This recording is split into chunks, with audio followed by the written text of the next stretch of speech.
Sharq Turkiston xalqiga irqiy qirg'inchilik yurgizayotgan, ro'za tutishni o'z ichiga olgan barliq ibodatlarni cheklagan Xitoy hukumatı bu yilmi ro'za kunini saqt tashviqot quroli sifatida ishlatdi.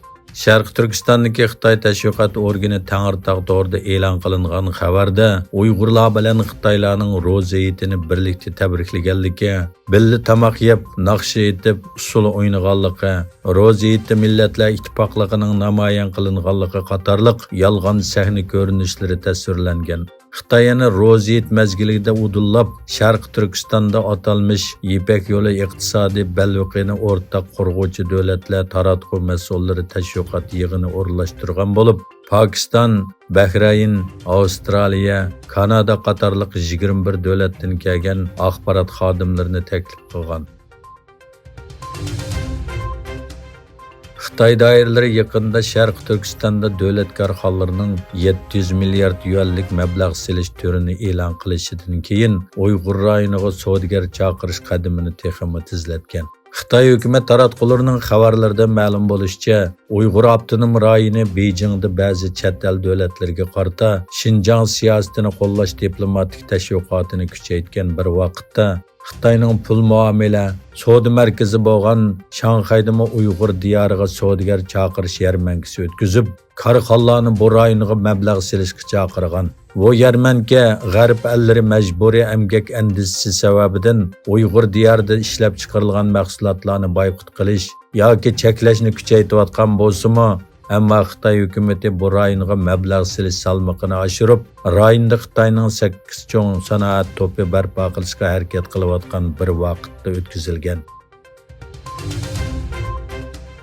Germaniya bosh ministri Olaf Scholz Xitoydagi 3 kunlik ziyoratini boshlagan bo'lib, ziyorat maqsadi Xitoyning savdo faoliyatlari va Rossiyaga tutgan pozitsiyasi qatorliq sezgur masalalarni hal qilish bilan bir vaqtda davlatning eng muhim savdo hamrohi bilan birga bo'lgan munosabatni kuchaytirish deb qaralmoqda.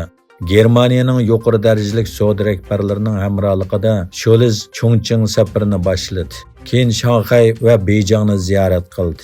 Bu sayohat bosh ministrning vazifaga o'tirgandan buyangi har qanday bir davlatga qilgan eng chong doiralik ziyorati hisoblanadi.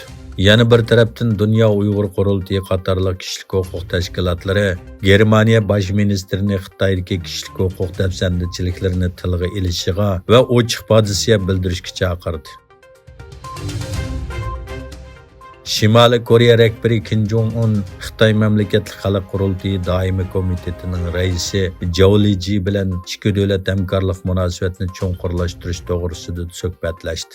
Xabar qilinishicha, Kim bilan Zhao do'stona munosabatni texmi cho'nqurlashtirish va ikki taraflik hamkorlikni kuchaytirishni muzokara qilgan. Kim Jong Un Xitoy bilan Shimoliy Koreya o'rtasidagi ta'sirli do'stlikni taraqqiy qildirishning Pyongyangning o'zgarmas siyosati ekanligini ta'kidlagan.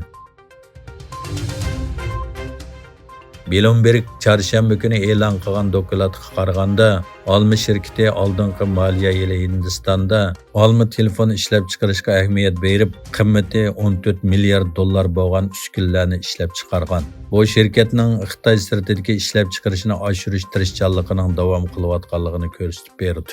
Dokladda yana mundaq deyildi. Olma hozir Hindistonda taxminan 14% iPhone ishlab chiqaradi. Bu bulturqidan 2 ko'p.